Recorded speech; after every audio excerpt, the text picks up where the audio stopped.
Good afternoon and welcome to the first Lightbulb Café of the school year.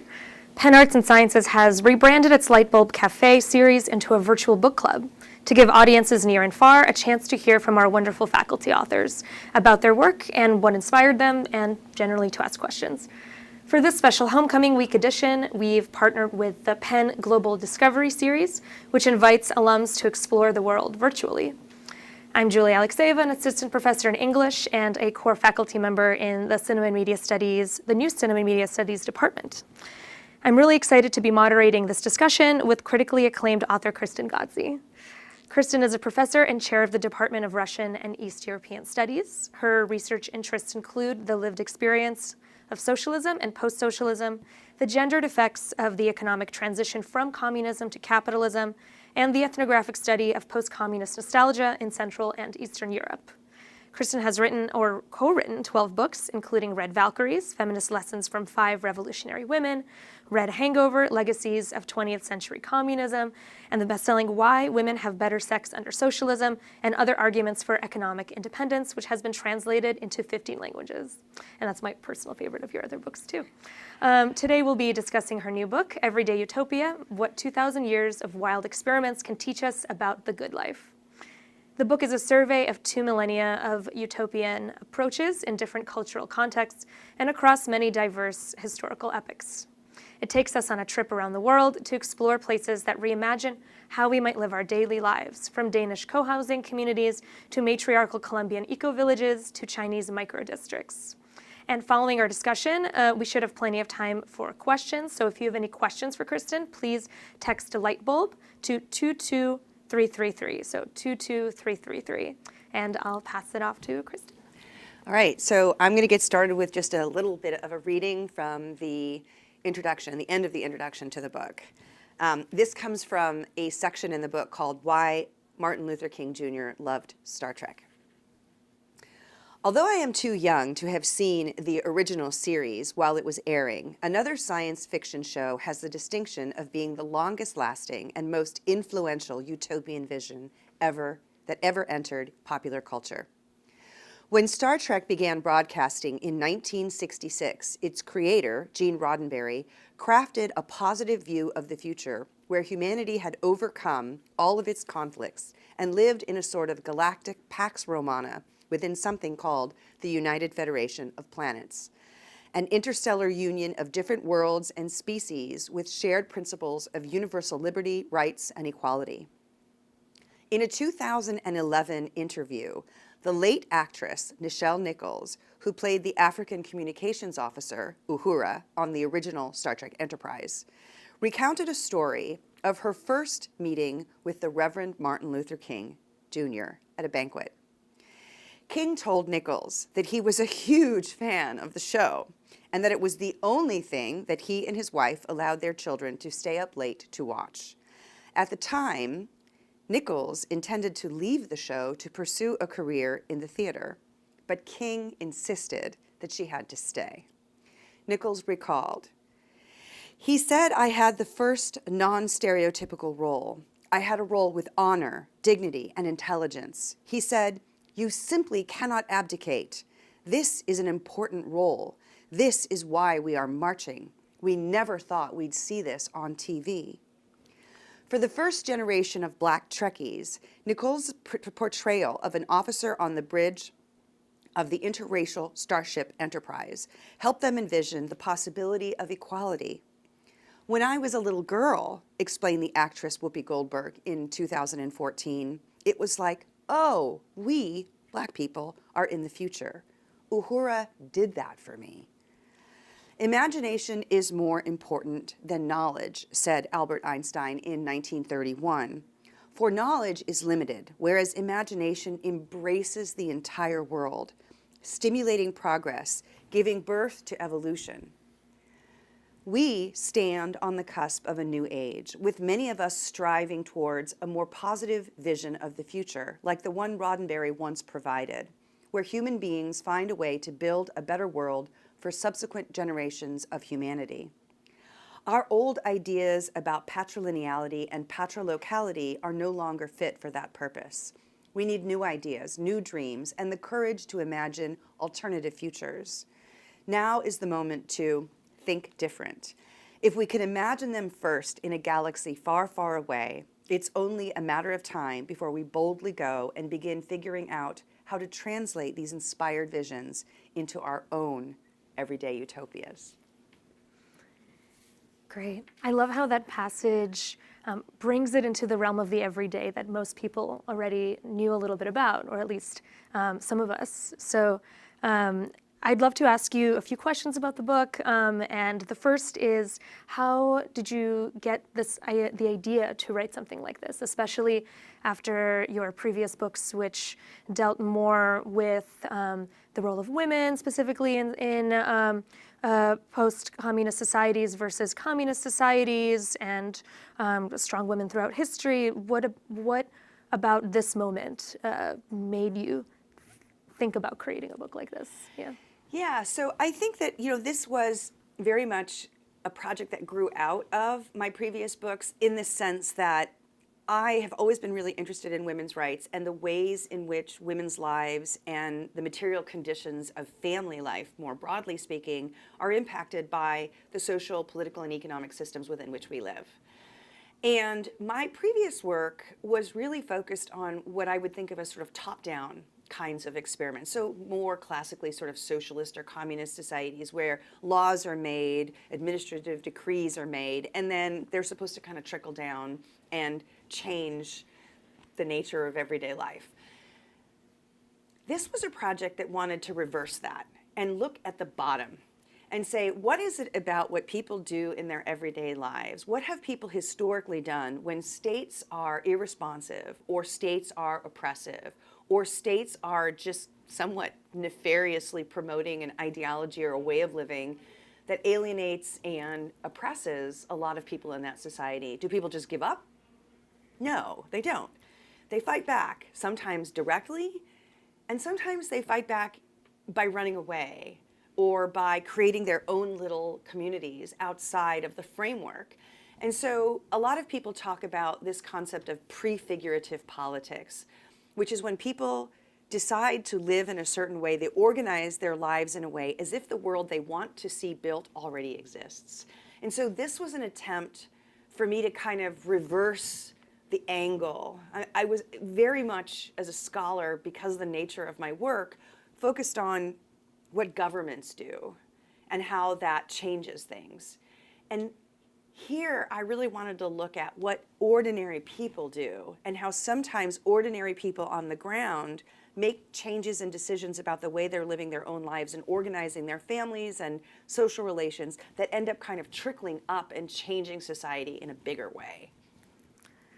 So there is an element of pretty profound hope then in the book for people to transform their own lives, and the potential for that to have a trickle-up effect, I suppose, in changing the larger world. Exactly. So one of the things that I'm really, because we live in a moment when a lot of people have lost hope.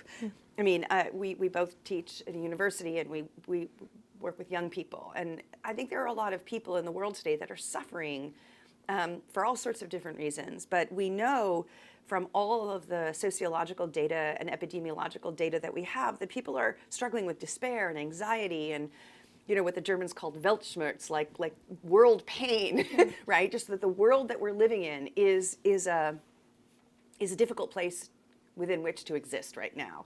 And so, but it often has been that way, right? If we look back in history, there have always been moments when people were suffering or unhappy, or they were living under conditions of great injustice. And some people have allowed themselves to be beaten down and immobilized by that, but others have committed to hope and committed to change. And so I was really fascinated, and I still remain fascinated by those groups in society that, despite the difficulties of the world that they're facing, they decide to do something anyway. They remain agents of their own history. They remain people in charge of their own lives. And they do it not by themselves, but by forging communities. And it's those communities that seem so important and so essential to me right now for us as a society to be studying, to be thinking about in a profound way, because I think we can learn from them. Yeah. I think it might be a great opportunity to actually ask you about some of these communities that you're talking about. Maybe, do you have a few favorite examples that you want to share, you'd like to use, that maybe something in your research that surprised you a little bit? Yeah. Or- So, I mean, I think what's unique about the book is it is not just a survey of what we might think of as secular communities. I'm very capacious in my definition of utopian communities, and so I do include a lot of utopian communities of faith. And so that means that when you kind of broaden the scope, you can really go back and look at Cenobitic monastic communities, the very early followers of the Buddha, for instance, or Christians pre-325, before Christianity became a state religion under Constantine. Early Christians were kind of weird utopian hippie groups in some ways, right? That grew out into, this massive world religion, as did Buddhism. So, but within those, there are interesting examples of, one of my favorite examples, because I was just there and I visited them, is a group of experimental archaeologists in southern Germany that are building an ideal 9th century Benedictine cloister using the methods and materials of the 9th century. And they're doing it, it's an ideal community based on a document from 530 AD called the Rule of Saint Benedict. And it's about how a group of non-related people could live in harmony with each other and with nature. And the secret to this, apparently, from an architectural point of view, is lots of bathrooms. And they knew that in the 9th century, which I think is really interesting. It's very true. It's very true. Everyone needs their own bathroom. Yeah, everybody needs lots of bathrooms, yeah. right? So there are little examples, but all over the world, there's like the Colombian example of the matriarchal eco-village called Nashira, where women are in charge and, they have a solar-powered restaurant. There is a experimental environmental eco-village in southern Portugal called Tamara. There is an intentional community in rural Virginia called Twin Oaks, which has been around since 1967. So there are small contemporary examples. There are historical examples like the Beguine nuns or the Bogomils, which start out in what was once the Bulgarian kingdom, and then they kind of move into northern Italy and southern France, and where they become the Cathars or the Albigensians, and then the Catholic Church completely wipes them out. So there's all of these really interesting, both spiritual and secular communities that have decided for one reason or another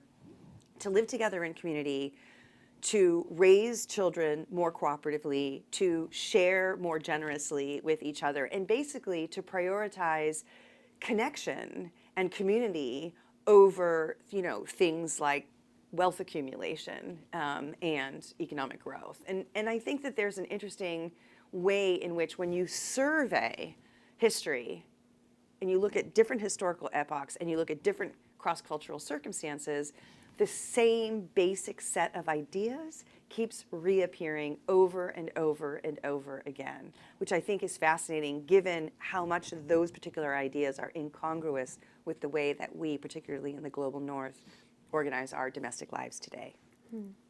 And that reminds me of, and I know we've talked about this before, but David Graeber's recent book too. Yes. So a way of rethinking the way that most humans are taught, most people are taught, at least in the North American context, about the inevitability or essential sort of human nature as being selfish.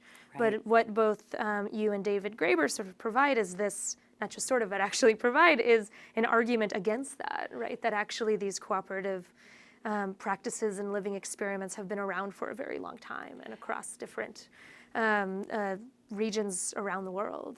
Absolutely. And, and I do think, like, if you go back, first of all, David Graeber and David Wengerow's book, The Dawn of Everything, is a huge inspiration to me. Absolutely. I think that what they've done is they've gone back and they've said, hey, everything you think you know about human history, guess what? It's probably wrong.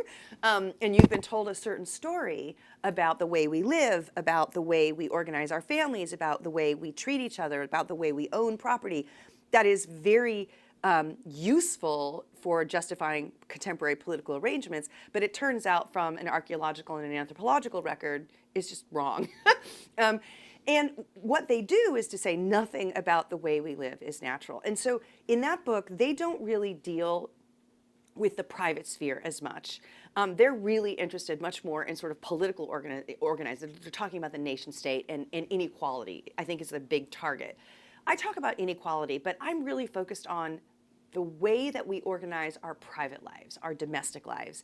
And if we know anything about human beings as a species, from an evolutionary anthropological point of view, is that we are so flexible, we are so creative, and we are so adaptive. When climatic or geographic or environmental or political or economic circumstances change, we readjust, and we're really good. And so that means that our particular family form that we have in this contemporary moment come to think of as normal or natural, and I use those words in quotes very carefully, which is sort of the romantic relationship as the container for parenthood, where you have relatively exclusive biparental care for your own biological offspring in a single family home surrounded by hordes of your own privately owned stuff.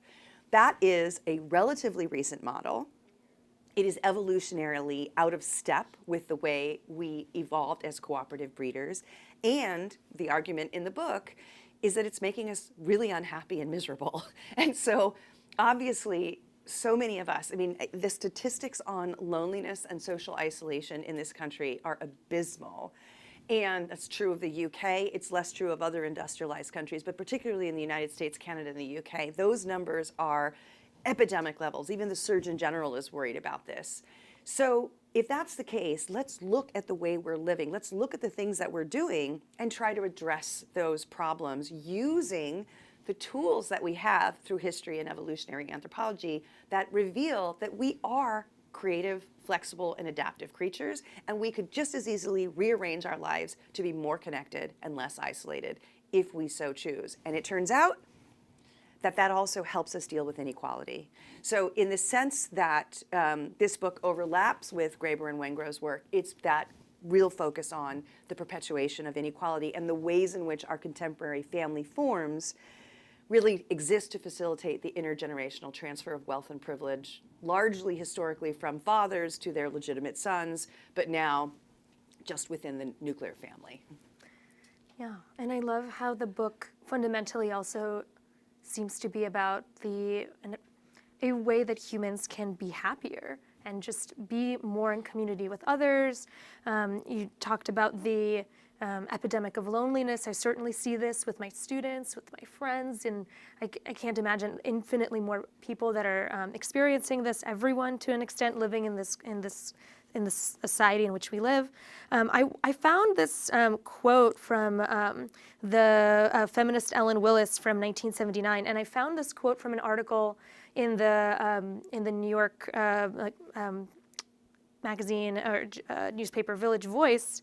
And it reminded me so much of your book, so I wanted to just read it out loud, because I think what this quote offers is a reminder that fundamentally these projects of rethinking the way that we live, our family structures, our education, practice around private possessions, is about love and about community. So she says in this article, and the article is called "The Family, Love It or Leave It," and she says, "I realize that the kind of change I'm talking about amounts to a social and psychic revolution of almost inconceivable magnitude. Yet to refuse to fight for love that is both free and responsible is, in a sense, to reject the possibility of love itself." So I'm wondering if you would like to sort of respond to this. This article was actually on the syllabus for the late political theorist and philosopher Mark Fisher's class, the last class that he ever taught. So it just seems especially prescient. So yeah, absolutely. Yeah. And I think Mark Fisher is best known for his little sort of chapbook called Capitalist Realism, where he really feels, he argues in that book that there's this sort of zeitgeist that there is no alternative, right? That we are precluded from imagining a world outside of the framework within which we currently exist. Frederick Jameson most famously said, it's easier to imagine the end of the world than it is to imagine the end of capitalism. And yet we know that things change and that economic systems rise and fall. You know, if you were born in the later years of the Roman Empire, which had existed for centuries at that point, it would be inconceivable to imagine that there would be a world where the Roman Empire didn't exist. And yet we know that it ceased to exist, right? So, and if you think about feudalism, if you think about slavery, if you think about all sorts of different political economic systems, the one thing we know from an historical point of view is that things change. Love, however, family, community, connection. I've been really digging into, we have a phrase in English called kith and kin, your kith and kin. And your kinfolk are the people that you are related to by blood. But there used to be a word in English, kithfolk, which I believe the Oxford English Dictionary now considers archaic and rare and obsolete. We don't use the word kith anymore. We don't use the word kithfolk anymore. And yet, our kith and our kin, so our kithfolk are our relation, not our blood relations, but our community, our friends, our neighbors, our, you know, the people that we go hunting with or whatever, the people that we watch sports with, the people that we hang out with, people in the local bar or whatever. Those people are so important to us. And here's the thing that this book, I feel like what it tries to nail down and in the way it responds to that quote is to say that the way we have commodified love and connection in our contemporary society, and this is, you know, to a greater or lesser extent depending on where you are in the world, okay, but the sort of hegemonic narrative about like time is money and you invest in your relationships, right, and you spend time with people, you don't share time with people, you spend time. We use money words to quantify our relationships, right? And I think that that is a very recent invention, and it is a very problematic one. And if we look out across human history, what we see is people spending time together in communities of love and emotional support and care that consist of both kin and non-kin, or in this case, kith, right? That's what's consistent about humanity. It's not the desire to have a bigger or better house or a nicer car or a fancier phone, right? David Wengrow and David Graeber very clearly show us that there are hierarchical, unequal societies, but there are also very egalitarian societies, and that egalitarianism is a chosen way of life that people fight for and defend because they look over at the inequality at the neighbors, right? They talk about schismogenesis as their concept. If you lived next to a highly unequal society, your society is going to be highly equal because you don't want anything to do with those people because look at how awful they are, right? Look how badly they treat each other. And so, but in both societies, no matter where you are in the social hierarchy, what do people want? They want love, they want connection, and they want community. And what I think that quote, the psychic revolution that she's talking about in 1979, is within the context of a world where love and connection are increasingly luxury goods that only wealthy people can afford to spend time and money on to cultivate. And the rest of us are, you know, at home on our phones or watching Netflix, being isolated and, you know, eating Ben & Jerry's out of the bucket. Nothing wrong with that. Yeah, nothing Just wrong with that. FYI. No shade. I mean, you know, but I'm just saying that there's a way in which we have prioritized the wrong things for too long, and it is making us desperately unhappy and unwell. And it also suggests a way to practice this form of egalitarianism in our everyday lives, right? Without, I mean, in conjunction with protesting and voting and all of those other things that are very important and good. But I remember a part of the book where you talk about sharing your clothes with your daughter. Yeah. Wardrobe communism. Yeah, yes. yeah, which a lot of people already do with their friends or partners, and generally I love how every chapter starts with an example of in your everyday life personally, and how this expands and how it connects to what people were practicing elsewhere. So I'm also really curious about the order of the chapters in the book, which starts from, it's almost as if the book grows like a child does. Like it starts with housing, like, okay, you're in a house, then childhood, then education, and then possessions.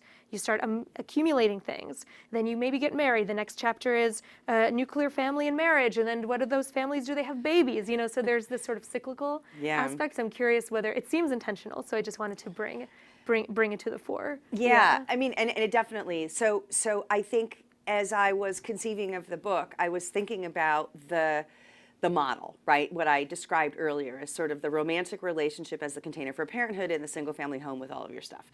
And so I wanted to kind of break each part of that out and say, okay, let's look at how did we get here? How did we get to the single family home? How did we get to privatized childhood, exclusive biparental care? How did we get to education, which reinforces all of these models in a particular way and sort of teaches people that competition is more important than cooperation?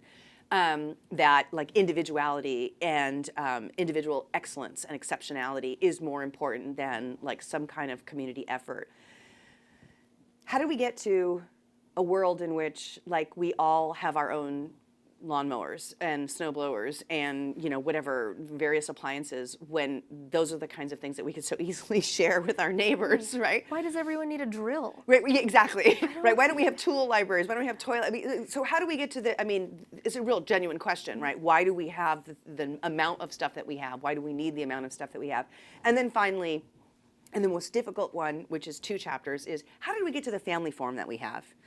And so the big sort of intervention that I make at this book, at the end, you know, so I kind of have to walk you through. So we go housing, and then childcare, and then education, and then property, and then family.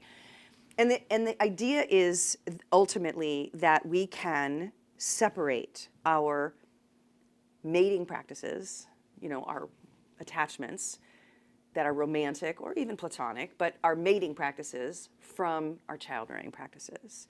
So for instance, in the book, I talk about cenobitic monastic communities. So these are cloisters of nuns or clusters of monks, people who live together, and they're celibate. But they still take in children, right? They take in orphans, they often take in historically unwanted children for one reason or the other. So they raise those children collectively. Even within those celibate clusters, you often have pairs. They're platonic pairs, but people, humans, we're pair bonders. We pair bond. We pair bond in lots of different ways. We have different marriage practices. But historically, and from an evolutionary anthropological point of view, we are cooperative breeders, which means that even if we have primary pairs, we raise our children with wider groups of what are called alloparents. So these can be grandmothers and grandfathers. These can be aunts and uncles. These can be cousins. In some religious traditions, they're godparents. They can be your neighbors, your friends, your colleagues. They can be chosen family, right? So there are all of these different models that really basically sort of boil down to this idea of it takes a village, right?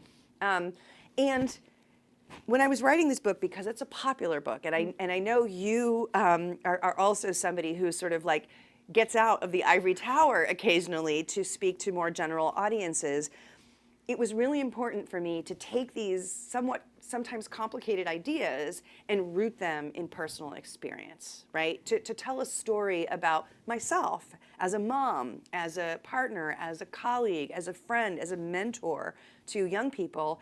Like, how do those relationships get sort of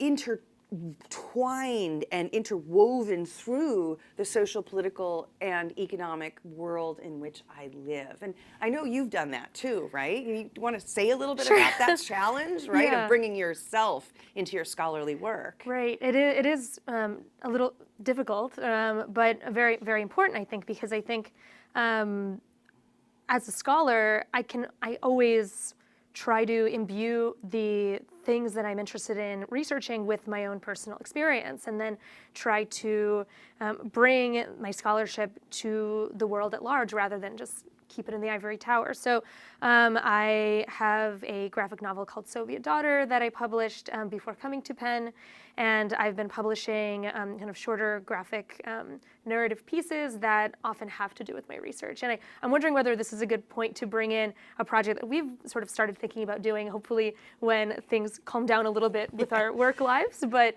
I think we were thinking of calling it something like the gaslighting of Eastern Europe. Yeah. And do you want to talk a little bit about that idea that connects to your book with Mitchell Orenstein? Yeah. So, I mean, I definitely think that, there's a sort of certain narrative about the way that the collapse of communism happened, that we've been told in the West, and that people in that part of the world have been told, which was basically, communism was awful, and everything about it was unsustainable. Their economies were falling apart. Their industries were non-viable.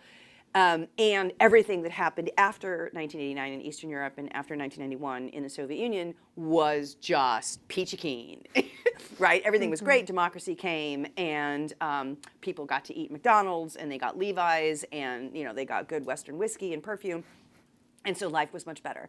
The book that I wrote with Mitchell Orenstein, which came out in 2021 with Oxford University Press, called Taking Stock of Shock, really shows that for a very substantial percentage of people living in the region, they have not yet attained the standard of living that they had in 1989, right? So 30 years after the transition from socialism to capitalism, they're actually still poorer and do not have the kinds of caloric intake and access to resources that they had under this really awful, horrible political system called communism.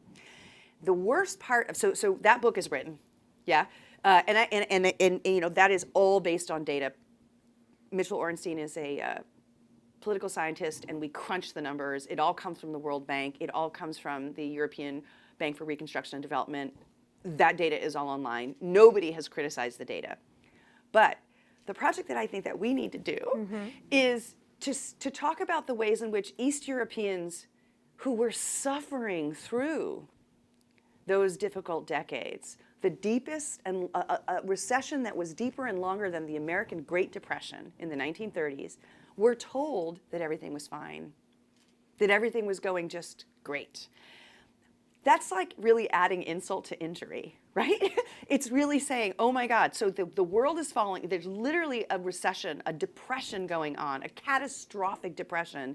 And at the same time, you're being told, oh, well, if you're not eating, it's because you're not working hard enough. If your house isn't heated, it's because you just haven't gotten on board with the capitalist way of doing things, right? It's all your fault. And so not only were people suffering from real material deprivation, but they were also suffering from gaslighting. Right. And I think there's a wonderful maybe graphic novel or story that can be told about why that was allowed to happen to people for so long. Yeah, and that's something that I experienced with my own family, right? Yeah. Because the stories that you're usually told are the success stories, but the success stories are actually a small percentage compared to the average person. So hopefully we'll get a chance to go more into that and do that. I think that'd be great. I'd love to ask you about, I know that you're kind of in the middle of a book tour, just finished a book tour. I know you had to kind of rejigger things about how you present the book depending on the audience, and how has the book tour changed or revitalized some aspects of your research? What were some interesting responses that you found as you have been doing these book talks for the last few months? Yeah, so the book came out about 6 months ago, and I've had the opportunity to go all around the United States, both in person and virtually. And I've also been in Germany and the United Kingdom and in Belgium. I was just in Belgium like 2 weeks ago. And so it's really interesting. The book just came out. It came out in Dutch, it came out in German, and it's coming out soon, I think, in Spanish, as well as in Japanese. So they're these things sort of happen, and then it takes on a life of its own. But the thing that has really inspired me, I will tell you, is when I hear from audiences, is that people keep walking up to me after I give a talk, and they say, it's already happening. We're already doing it. You can't see it. And so I'll give you a concrete example. So there was a guy who came up to me after a talk in London and said, in London they have those row houses, and then everybody has those little gardens in the back, and they're kind of all fenced off from each other. So him and 2 of his university friends and their wives were getting sort of close to retirement age, and their kids were grown. And so they decided to buy 3 row houses right next to each other, and they tore down the fences between their gardens. And they're basically treating those 3 houses as like one big living complex. But he said, in the cadaster and from a tax perspective and from the perspective of the government, it just looks like 3 individual families buying houses right next to each other. They don't know what's going on behind the scenes, right? People are having platonic parenting experiments. There are mommunes. You know, a woman came up to me and showed me pictures of her friendship commitment ceremony on her phone. So the thing that I missed, I think, when I was writing the book, and it was fair because it was the pandemic. And so I was doing a lot of this work kind of, you know, in isolation, really, was every community that I studied was a community that made an intentional decision to live a particular way. And they had a rationale for doing that. And what I missed and what I'm learning now, mostly from readers and people who reach out to me and email me or you know, contact me one way or the other, or I talk to in person, or I get questions on an event like this, is where people are saying, look what I'm doing in my life that's different. I'm doing it. I'm already doing it. And that is so inspiring because it made me realize that sometimes change happens because a group of people get together and make a decision about a particular way of living in the world. But sometimes change also happens because smaller subsets of those groups just decide, this sucks. I'm tired of being alone in my house. I'm gonna, you know, move in with a couple of other people and we're gonna cook meals 4 nights a week. Which is what I did when I was in grad school. I'm gonna, you know, buy a house next to my best friend. I'm gonna like move in. When I have kids, and I've heard a lot of people saying this, my best friend and her husband, we're all gonna buy a house together and we're gonna raise our kids together like a family because it's just gonna be easier that way, right? We're gonna share a car and we're gonna share a wheelbarrow and a lawnmower and a drill and all those other things. And it'll make it cheaper. It'll make it environmentally more sustainable. It will deal with isolation and loneliness. It will create a happier environment for our kids. And that's just like one step, right? That's just 2 couples. But imagine if like half of new parents decided to do that, right? That would change things in a remarkable way really fast. And it wouldn't necessarily have to be organized or articulated. And so a lot of people would come up to me after a talk and say, I wouldn't call myself a utopian. Like I would never use that word. But listening to you talk about utopia makes me think that some of what I'm doing is a little utopian. And that is hopeful, and that gives us kind of encouragement that we're being recognized as taking charge and doing something in the absence, of course, of these larger political changes that we can still hope for and work towards. But we have to play the long game and the short game. And I think the short game starts at home. It starts with our friends. It starts with our families. It starts with our sharing of smallest things in our daily lives. And it can make a difference really fast in a really big way. Right. The interweaving of the personal with the political. Exactly. Great. So we are now going to move on to audience questions. If you have any questions for Kristen, please text Lightbulb to 22333 or follow the link in the chat. So I'm going to go ahead and look at some of your questions here. There is a question about cooperative child raising. And they'd love to know your references and influences and maybe different examples of cooperative child raising. Great, yeah. So there's a whole chapter in the book called Children as Public Goods, which makes this argument that we are basically benefiting from everybody in society who raises children, but like we don't actually subsidize that, particularly in the United States where we don't have job-protected paid parental leave, and we don't have subsidized childcare, which they do in other countries. There's another chapter that deals with the evolutionary anthropology. So the examples that I look at in the early chapter are places like Twin Oaks, places like the kibbutzim in Israel. I look at the Oneida community in upstate New York. There are a wide variety. I look at what I call in the book Bible communist communities, like the Bruderhof and the Hutterites. There are lots of different examples of communities which raise their children in common historically.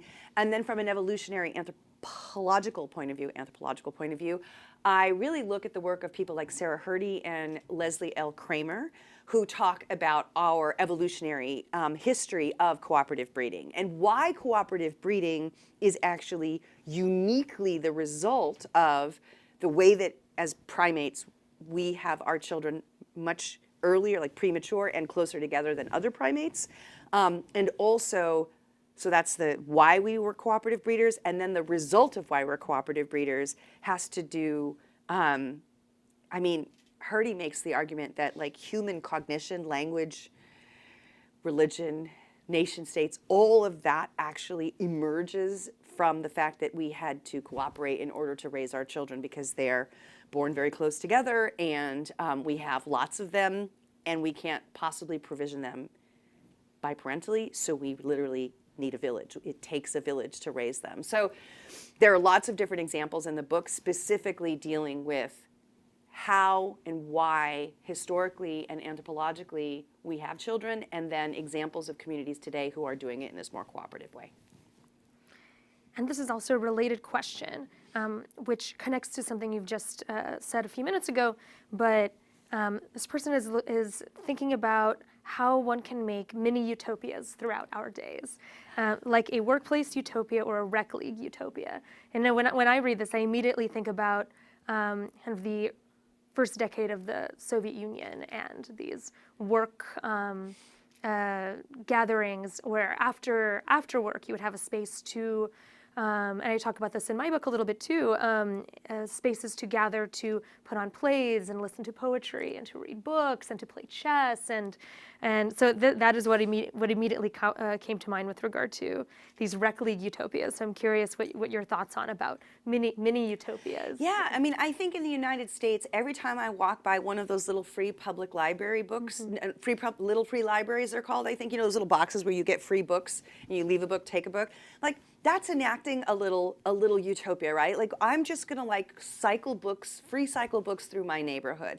Libraries, I think in Chicago they have tool libraries. Some places have toy libraries. So these are spaces, now again, these are publicly funded spaces where people are sharing goods. But there are also these private places, right? I think about makers spaces. Maker space culture is fascinating. Right to repair guys. In Australia, they have these things called men's sheds, which are just places where people go and there are tools and there's wood and people come and bring things and fix things.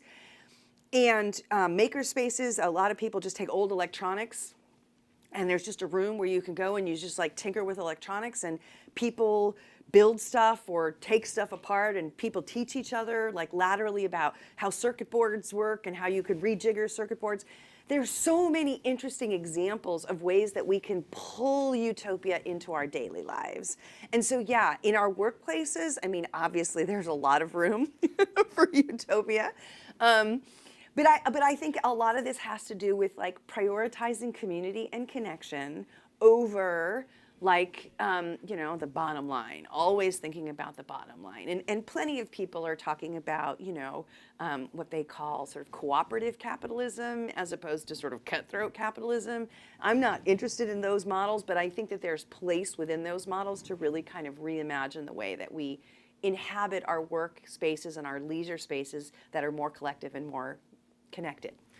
And there are examples of kind of more giant macro decisions in the sphere of the personal, like buying a house with your friends. Yeah. But then there's also, I think about, I'm really obsessed with my neighborhood Buy Nothing group, you know, where this is especially useful for people with kids, right? Because they grow out of things, and then what do? They wear something for like a couple months and it's over. So just circulating it back into the community, and you know, pleas for help if there's a cat that appeared and no one knew what to do with it, you know. So just that's already happening. Yeah, and I think that we saw it during the pandemic, right? When those lockdowns happen. First thing, people rushed out to form pandemic pods, right? They were like, okay, I have to do all the childcare and all the education on my own. I need other people because I can no longer just outsource it, right? I have to do it. So now I need community. The other thing that is really clear is that people formed mutual aid societies. and they were buying groceries for elderly neighbors, and they were really checking in on each other. And like all of that goodwill happened within the context of the pandemic. Yes, because it was an extraordinary circumstance, but that means that it's latent in our society. It's right there under the surface. When the circumstances are right, we are so altruistic and cooperative with the people with whom we share a community. So why not like activate that a little bit more? So absolutely, I think there are many, many examples of ways that we can bring these ideas into our daily lives. And it doesn't have to necessarily be coordinated. We can make those decisions for ourselves and our immediate friends, neighbors, and colleagues.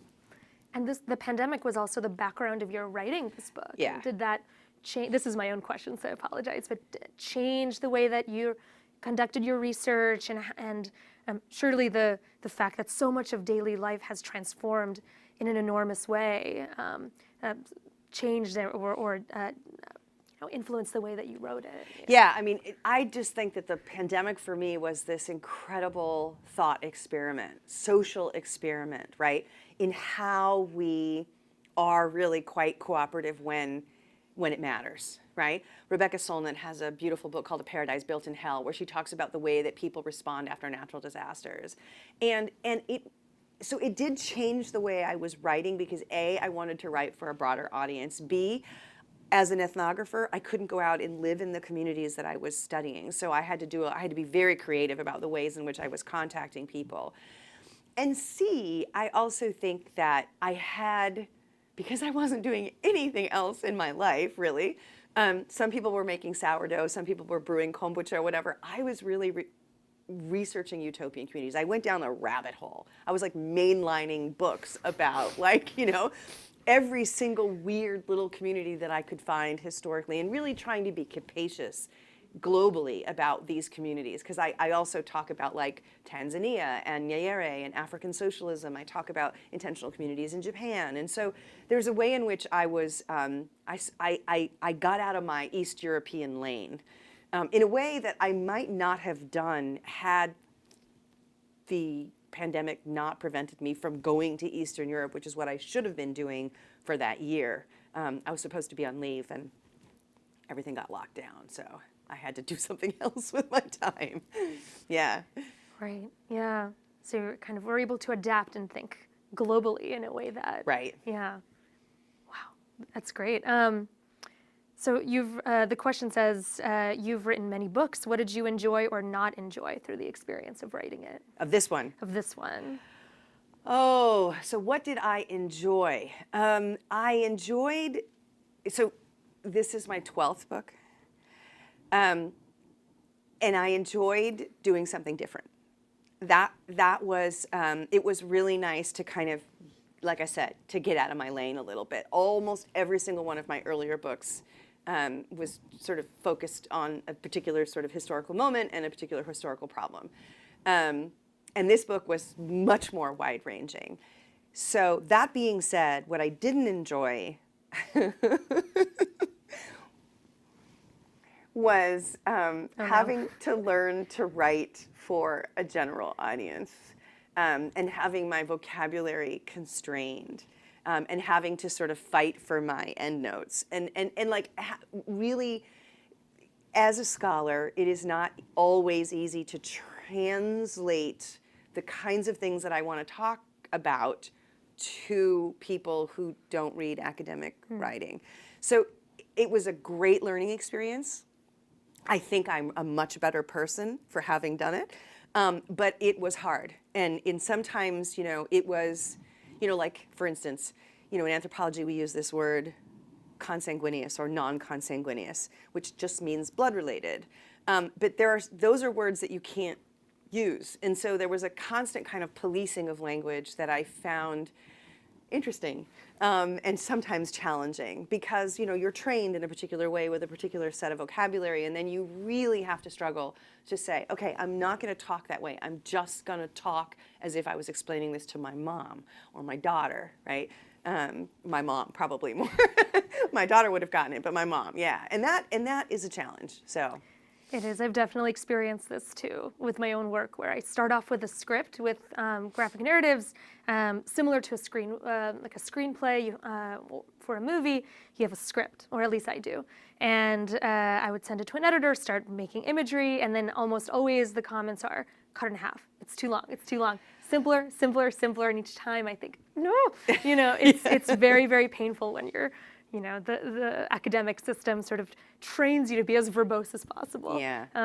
And remembering to keep things simple is very difficult, but it reads beautifully and very, very smoothly, and it's so much fun. Does writing get easier with each book you publish? I wish that were so. I mean, getting words on a page gets easier, right? And finishing a project gets easier, because I know I've written books before. I know that this will eventually get done. It will eventually be a physical object that people are reading. I will, have to go out there and talk about it. So that part gets easier. But the actual writing, of just getting yourself out of bed, getting your butt in the chair, drinking the coffee, and saying, blank cursor, blinking cursor on a blank page, hello, Kristen, good morning. You now have to produce words and thoughts, and they have to be somewhat intelligent and coherent. That's not easy ever. I mean, I have many good friends who are fiction writers, and I think when you're a fiction writer, you live in the realm of imagination. And for us who are writing in the realm of nonfiction and ideas, you're constrained in a way that you can't just spitball in the same way that you can. But I will say that writing the personal anecdotes that you mentioned at the beginning of the chapters, often that was my way into the chapter, and that helped a lot. But yeah, I mean, I think writing, and I do feel, I've written enough books now that I feel like I think I can call myself a writer. I think you can. It doesn't get easier necessarily. It just you get more disciplined. It's like a muscle that you flex, and if you don't flex it, you lose it, and if you flex it often, you're good at it. It doesn't mean it isn't hard. It just means that you're used to it. Yeah. Yeah.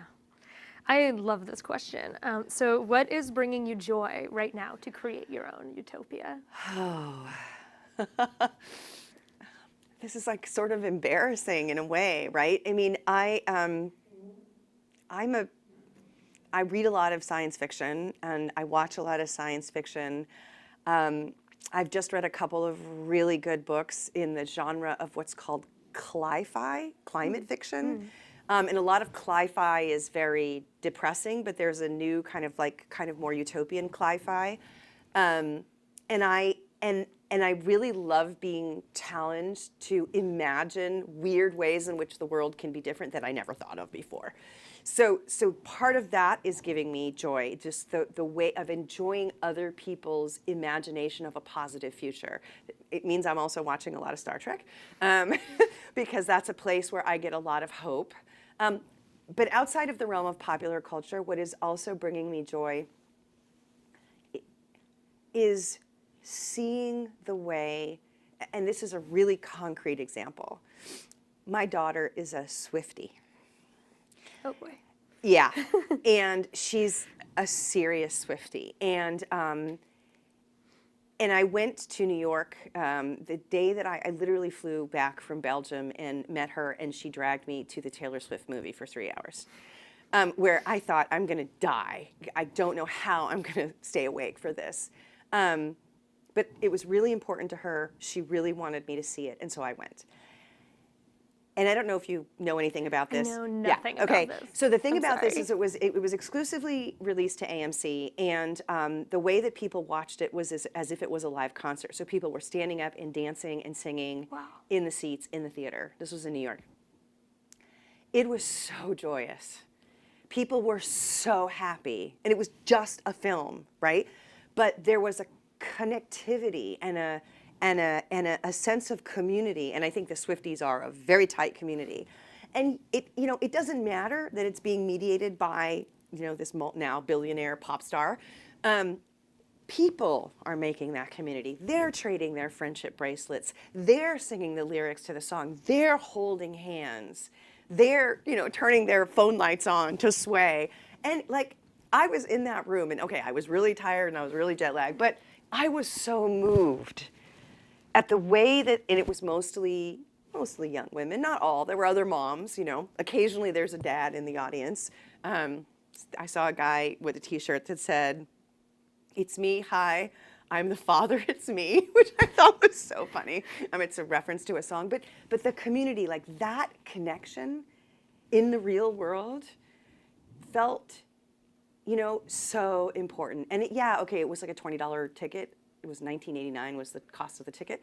But it brought people together in a way that I think is so beautiful and is so important for us in this moment as we come out of this pandemic where we were isolated, and as we live in a society which is increasingly more and more and more divided and polarized. We need those moments when we come together. And so that kind of thing just brings me so much happiness when I see it happening. And it's happening naturally, right? Like the Taylor Swift movie, I would never expect anything like that. And honestly, this makes me like Taylor Swift a lot more, or at least a little bit more than I did before, which was at a negative. Yeah. So we brought it up to neutral, Yeah. which is surprising to me. Great. So unfortunately, that's all the time we have this afternoon. Kristen, thank you so much for sharing your book and a background and takeaways from Everyday Utopia. It was so much fun to read. I love talking about the book with you. I feel like we can talk for hours about it. I want to note that the Penn Lightbulb Café is generously funded by the Adolf and Felicia Leon Fund, which supports Penn Arts and Sciences programming and lecture series. And I hope you'll all register for our next virtual Lightbulb Café on November 28th, where actually I am not sure whether this is the right book, but because I think something was changed. I think Jared Farmer was supposed to talk about his book, Elder Flora, A Modern History of Ancient Trees. And we hope you can join us for the next Global Discovery webinar on November 9th with Professor Jonathan Katz, who will be discussing the emergence of the term homosexual in the 19th century and the various ways new identities were depicted in celebrated works of art. Please follow the Penn Arts and Sciences and the Global Discovery Series websites, or follow both on social media to learn about that and many other events. And thank you all for taking part in our first virtual book club, and I hope you enjoy the rest of your day. Thank you.